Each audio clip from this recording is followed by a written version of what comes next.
এভাবে চুলে ভালো করে দিয়ে নেবে, তাহলে কিন্তু চুলের আগা ফাটবে না।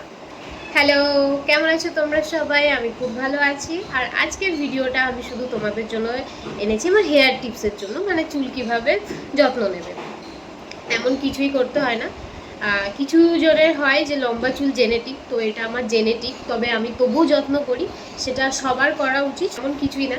তো এই যে হেয়ার অয়েল, এটা আমি দেবো এখন। যেহেতু যেদিন যেদিন আমি শ্যাম্পু করি সেদিনই আমি শুধু চুলের তেল লাগাই। তেল বেশি দিয়ে রাখলে চুলের গোড়া বেশি ময়লা হয়, আর তাতে চুল পড়ে বেশি। তেল ভালো করে লাগিয়ে কিছুক্ষণ রেখে তারপর আমি শ্যাম্পু করে ফেলবো। তেলটা চুলের গোড়ায় দিই না, কারণ তাহলে আমার চুল বেশি পড়ে। এভাবে চুলে ভালো করে দিয়ে নেবে, তাহলে কিন্তু চুলের আগা ফাটবে না আর চুলটা রাফ হয়ে যাবে না। এটা সপ্তাহে 2 দিন বা 3 দিন এরকম হেয়ার অয়েল দেবে শ্যাম্পু করার ঠিক 2 ঘন্টা আগে।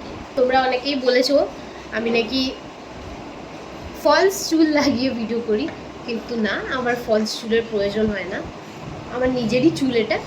আমি আমার হেয়ার তেল লাগাই, তো তোমরাও এভাবে তোমাদের চুলের যত্ন নিও। দেখবে এটা রেগুলার তোমাদের করতে হবে। এই নয় যে আমি মাসে একবার করলাম, তার জন্য আমি রেজাল্ট আমার কেমন হবে সেটা আমি চাইছি, কিন্তু না, তোমাকে এটা রেগুলার করে যেতে হবে, তবেই তুমি তোমার রেজাল্টটা দেখতে পাবে, ঠিক আছে? আর এই চুলের যেমন যত্ন করো তেমন স্কিনেরও তোমায় যত্ন নিতে হবে, তবেই সেটা ভালো ফল দেখতে পাবে।